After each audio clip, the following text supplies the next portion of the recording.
गॉर्गन्स यूनानी पुराणों की सबसे पहचानी जाने वाली प्राणियों में से हैं।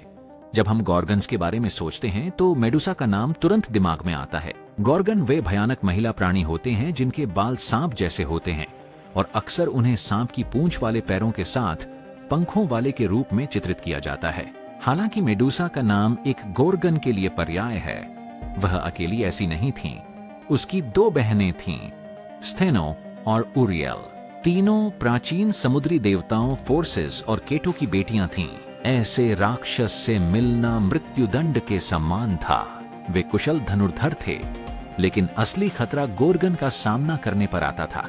जिन्होंने भी इसे आंखों में देखा वे तुरंत पत्थर में बदल गए। गोर्गोन्स की उत्पत्ति के विभिन्न संस्करण हैं। कुछ कहते हैं कि वे जैसे प्राणी हम जानते हैं वैसे ही जन्मे थे। मिथक के कम प्रसिद्ध संस्करणों में से एक के अनुसार तीनों बहनें जन्म से ही अत्यंत सुंदर थीं, इतनी कि उन्हें देवी एथेना से तुलना की जा सकती है। लेकिन वे बुरी प्रजातियां थीं और उनकी आथेना से समानता देवी की प्रतिष्ठा को धूमिल कर देती थी। एथेना ने इस प्रकार दुष्ट देवताओं को भयानक विकृत प्राणियों में बदल दिया। लेकिन ओविड का संस्करण सबसे प्रसिद्ध है। मेडुसा एथेना के मंदिर की एक सुंदर पुजारिन थी जिसे समुद्रों के देवता पोसाइडन ने चाहा। उसने देवी के मंदिर के अंदर उसे हिंसक रूप से अपने वश में किया। अपने मंदिर की पवित्रता को भंग होते देखकर एथेना ने उस सुंदर युवती को उस अंधेरे प्राणी में बदल दिया जो बाद में गॉर्गन के रूप में जानी जाने लगी। यह घृणित प्राणी तब बहादुर योद्धाओं का ध्यान खींचता है जिन्होंने मेडुसा को नष्ट करने की कोशिश की। लेकिन सबसे कुशल और अनुभवी योद्धा भी पत्थर में बदल गए।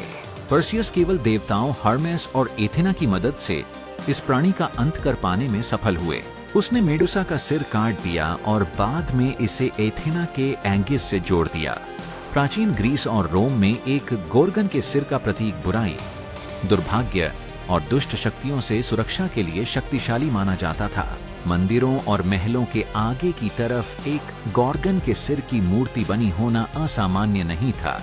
ये ताबीज युद्ध कवच में भी आमतौर पर इस्तेमाल किए जाते थे। अलेक्जेंडर महान ने भी अपने शत्रुओं से बचने के लिए अपनी छाती पर गॉर्गन की छवि धारण की थी। हालांकि कई कहानियों में नहीं दिखाई देने के बावजूद गॉर्गन फिर भी महत्वपूर्ण सांस्कृतिक महत्व प्राप्त कर चुके हैं और वे यूनानी पुराणों के सबसे महान प्रतीकों में से एक बन गए।